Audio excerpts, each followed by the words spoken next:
আসসালামু আলাইকুম রহমতুল্লাহ। সম্মানিত প্রিয় দেশবাসী, আবারও সকলকে জানাই ঈদের দ্বিতীয় দিনের ঈদ মোবারক। আজকে সকাল থেকেই আমরা চট্টগ্রাম বিভাগের বিভিন্ন দর্শনার্থী স্থানগুলো ঘুরে এসেছি। বিশেষ করে এখন যেই জায়গাটিতে আমরা অবস্থান করছি, সারা বাংলাদেশের উচ্চতল একটি পাহাড়। এটা হচ্ছে চট্টগ্রাম বিভাগের সীতাকুণ্ডের চন্দ্রনাথ যে পাহাড়টি রয়েছে।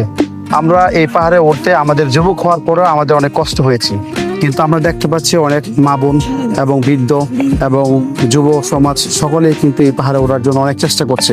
কিন্তু দুঃখের বিষয় হচ্ছে অনেকে উঠতে পারছে, অনেকে পারছেন না। আলহামদুলিল্লাহ আমরা সর্বোচ্চ চেষ্টা করে কিন্তু এখানে আমরা সফল হয়েছি, আমরা উঠেছি। আমি সম্পূর্ণ এই ওঠা থেকে নিয়ে নামা পর্যন্ত আমি বিভিন্ন দিকগুলো আপনাদের মাঝে ফুটিয়ে তুলবো। আমার সাথে হাবিবুর রয়েছে এবং আমি রয়েছি। ধন্যবাদ সকলকে, আমাদের সাথে থাকুন এবং পুরো প্রোগ্রামটি উপভোগ করুন। তবে এই পাহাড়ের যারা রাস্তাটি কেটেছে তাদের অনেক কষ্ট হয়েছে, যেহেতু আমরা এটা ব্যবহার করছি আমাদের এত কষ্ট হচ্ছে, আর তো পাও চলছে না ভাই। উফ, মানুষের আগ্রহ কত দেখুন। আমার পিছনে রয়ে গেছে আমাদের আবার মুক্তি আছেন কাউসার বাঙালি সাহেব, আব্দুল জলিল, হাবিবুর ভাই। আর কথা মুক্তা বাড়িতে আছে না ভাই? এই তো আমার টিমকে আমি পিছনে ফেলে চলে আসছি। এখন আমি পারছি না, উপরে যাওয়া লাগবে। ওয়াও, তারপরে তো শত কষ্ট হলেও উঠবো, একটু এনার্জি নেই। মহান সৃষ্টিকর্তার নিদর্শন, সমতল ভূমি থেকে হাজার হাজার ফুট উপরে যার অবস্থান।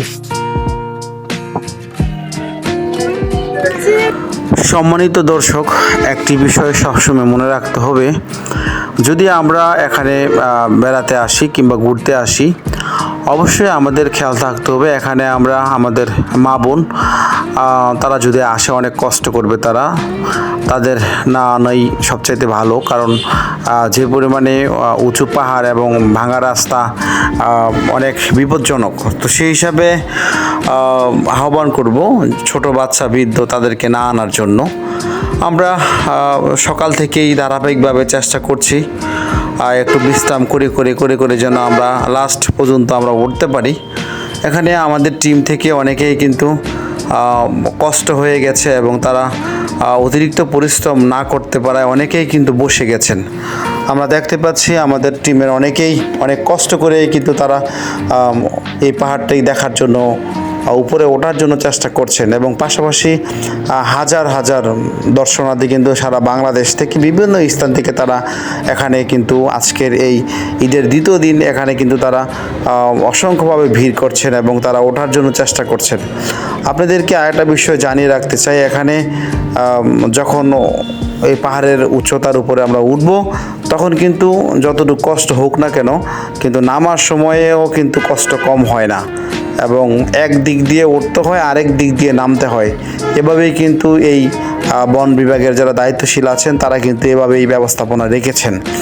পাশাপাশি আমরা এখানে ওঠার সময় অসংখ্যবার এখানে যেহেতু গরমের সময় তরমুজ বিক্রি হয়, এরপরে বিভিন্ন শরবত এখানে আছেন, বিভিন্ন ব্যবসায়ীরা তারা দাম যদিও একটু বেশি, তারপরও একটা পিপাসা নিবারণের জন্য আপনারা এখানে পাবেন, পানি পাবেন, তরমুজ পাবেন, আনারস পাবেন এবং লেবু শরবত এখানে পাওয়া যায়। এবং এই সীতাকুণ্ডের বিশেষ করে যেই ঝর্ণাটি রয়েছে চন্দ্রনাথ, এখানে কিন্তু অসংখ্য বানর রয়েছে। এই বানরগুলাও মানুষের সাথে অন্যরকম একটি মজা দেয়।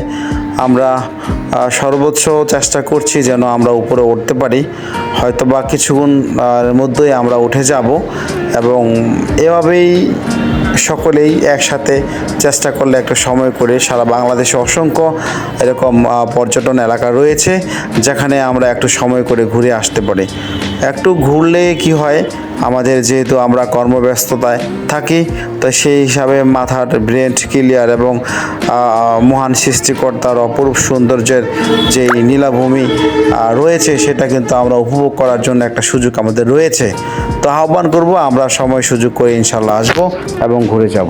আলহামদুলিল্লাহ, অবশেষে আমাদের যেই সর্বশেষ চাহিদা ছিল সীতাকুণ্ডের চন্দ্রনাথ পাহাড়ের উপরে আমরা উঠব। আলহামদুলিল্লাহ, আমাদের টিম মেম্বার থেকে আমরা 5 জন এখানে উঠতে সক্ষম হয়েছি। আমরা দেখতে পাচ্ছি হাজার হাজার দর্শনার্থী কিন্তু অনেক কষ্ট করার পরে এখানে তারাও এখানে উঠেছেন এবং তাদের যে উদ্দেশ্য সেই উদ্দেশ্য নিয়ে তারা কাজ করছেন।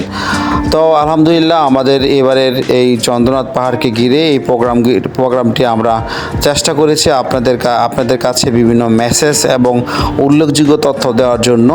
তো সকালে ভালো থাকুন, সুস্থ থাকুন, হয়তো আবার দেখা হবে কোনো এক জায়গায় অন্য কোনো প্রোগ্রামে।